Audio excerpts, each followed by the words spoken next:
আজকে আমরা সমাধান করব সপ্তম শ্রেণী রায় মার্টিন প্রশ্নবিচিত্রা 2025-এর। আজকে আমি 1 থেকে 12 পর্যন্ত প্রশ্নগুলির সমাজে এমসিকিউ টাইপের কোশ্চেনগুলোকে আমি সমাধান করেছি। এখন আমরা সমাধান করব 13 নাম্বার স্কুল, ঠিক আছে, এমসিকিউ টাইপের কোশ্চেনগুলো। তো কোশ্চেনগুলো আমি সমাধান করব। তার আগে বলে নিই, যে সকল ছাত্রছাত্রীরা আমার ভিডিওগুলো দেখছো এবং আগে থেকে সাবস্ক্রাইব করেছো তাদেরকে অসংখ্য ধন্যবাদ। যারা এখন আমার ভিডিওগুলো দেখছো সাবস্ক্রাইব করোনি, তাদের কাছে একটা অনুরোধ রইল, আমার ভিডিওগুলোকে সাবস্ক্রাইব করো, কমেন্ট করো। তোমাদের একটা লাইক, একটা সাবস্ক্রাইব আমার পরবর্তী ভিডিও বানাতে উৎসাহ দেবে। এবং তোমাদের যদি মনে হয় আমার যে এমসিকিউ টাইপের পর যে অংশগুলো রয়েছে সেইগুলো যদি সমাধান চাও, তাহলে আমাকে কমেন্ট করো। আমি আশা করছি তোমাদের এগুলো সমাধান করে দেব, ঠিক আছে। তার আগে বলে নিই, সকল ছাত্রছাত্রীকে আমার বুক ভরা ভালোবাসা এবং অন্তরের অন্তঃস্থল থেকে অন্তরের অন্তঃস্থল থেকে বুক ভরা শ্রদ্ধা জানাচ্ছি। চলো দেখো, আমাদের যে প্রথমে 1 নাম্বার কোশ্চেনটা রয়েছে, সেই কোশ্চেনটা কি বলেছে, হচ্ছে 50 মিলিলিটার 2 লিটারের শতকরা কত। তাহলে চলো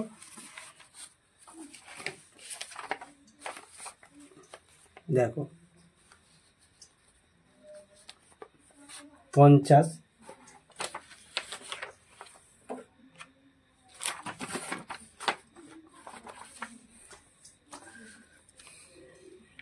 তার মানে দেখো, আমাকে কি করে নিতে হয়েছে, 2 লিটার। 2 লিটার সমান কত মিলিলিটার সেটাকে বের করে নিয়েছি। 2 লিটার সমান 2000 মিলিলিটার, এটা আমি বের করে নিয়েছি। তার মানে 50 মিলিলিটার বাই তোমার হচ্ছে 2000 ইন্টু 100, ঠিক আছে। দেখো, এই শূন্যই কাটলাম, এই শূন্যই কেটে দিলাম, আর একটা শূন্য পড়ে রইলো, এই শূন্যই কেটে দিলাম। তারপরে দেখো আমার নিচে কত পড়ে রইল, 2 আর উপরে 5। আমি এটা দশমিকে প্রকাশ করে দিয়েছি, তাই জন্য এটা উত্তর হয়েছে 2.5%। বুঝতে পারলে, 2.5% আমার উত্তর, বুঝতে পেরেছো। তারপরে দেখো 2 কোশ্চেনটা কি বলেছে, 25 টাকার 8% হবে। তাহলে দেখো 25 টাকার মানে গুণিত 25 ইন্টু 8%, মানে 100 ভাগের 8 ভাগ। তাহলে দেখো এখানে আমি কেটে দিয়েছি, এখানে 25-এর সাথে এটা কাটছি। 25কে যদি 4 দিয়ে 100কে যদি 4 দিয়ে 25 দিয়ে ভাগ করা হয় 4, এবং 4কে যদি 8 দিয়ে ভাগ করা হয় 2, তার মানে কাটাকাটিটা হয়েছে 2, তার মানে 2 টাকা। বুঝতে পেরেছো? তার মানে আমার অপশন বি এর উত্তরটা সঠিক, বুঝতে পারছো। তারপরে কি বলেছে দেখো, তারপরে আমার বলে দিয়েছে, বলছে যে রাম শাম ও যদুর প্রাপ্ত অর্থের অনুপাত 2:3:7 হলে যদুর প্রাপ্ত অর্থের আনুপাতিক ভাগার হবে। এখানে অপশন যেটা দেওয়া রয়েছে সেইগুলোর মধ্যে কোনটা সঠিক হবে সেইটাকে আমাকে বের করতে হবে। তাহলে চলো আমি এই অঙ্কটা সমাধান করে ফেলি। দেখো, তারপরে দেখো, যদুর প্রাপ্ত অর্থের আনুপাতিক ভাগার। তাহলে আনুপাতিক ভাগার এরকম ভাগ করে বার করি, 7 প্লাস প্রত্যেকটা 2 প্লাস 3 প্লাস 7। তার মানে আমার হচ্ছে উত্তর এরটা সঠিক, 7/12 হচ্ছে। তাহলে যদুর প্রাপ্ত অর্থের আনুপাতিক ভাগার 7/12, অপশন এর উত্তরটা সঠিক, বুঝতে পেরেছো। তারপরে দেখো কি বলেছে, আমার হচ্ছে 4-এরটা 1 থেকে 3 পর্যন্ত আমি সমাধান করলাম, 1 2 3, এবার 4-এরটা করবো। 4-এরটা বলেছে তৃতীয় পদটি নির্ণয় করতে বলেছে। 32:36 সমানুপাতি স্টার *9। তার মানে তৃতীয় পদটাকে আমাকে সমাধান করতে হবে। তাহলে দেখো আমি কিভাবে তৃতীয় পদটাকে সমাধান করেছি, ঠিক আছে। তাহলে দেখো এখানে আমি তৃতীয় পদটাকে কিভাবে সমাধান করলাম।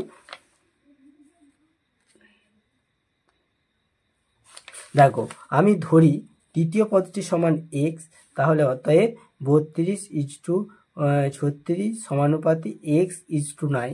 তাহলে দেখো যেমন আমরা করি 32/36 = x/9।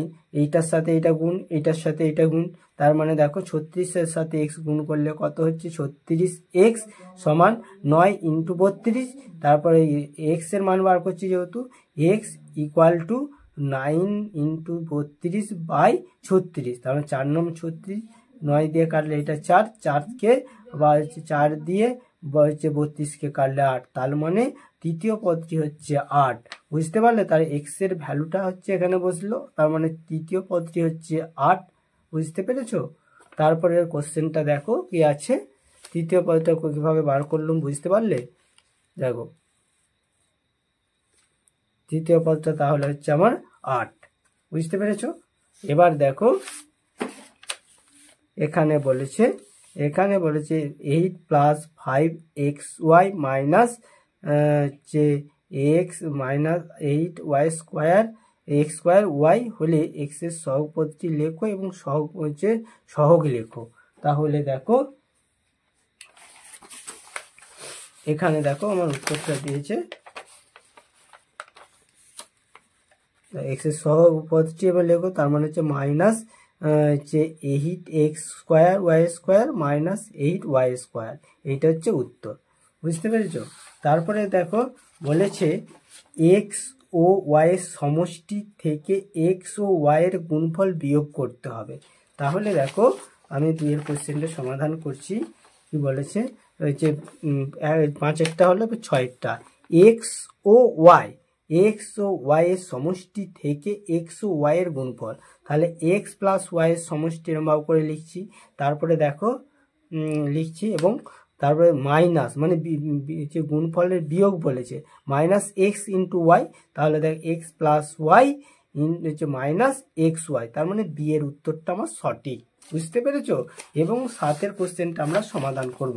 7 কোশ্চেনটা কি বলেছে দেখো, 7 বলছে সমকোণী সমদ্বিবাহু ত্রিভুজের কোণগুলির অনুপাত হবে 1:2:1, তার মানে সি এর উত্তরটা আমার সঠিক। বুঝতে পেরেছো? তাহলে চলো পরবর্তী অংশে যদি পার্টের পরবর্তী অংশের অঙ্কগুলো যদি পেতে চাও তাহলে আমাকে কমেন্ট করো। তোমাদের একটা কমেন্ট একটা লাইক আমার পরবর্তী ভিডিও বানাতে উৎসাহ দেবে।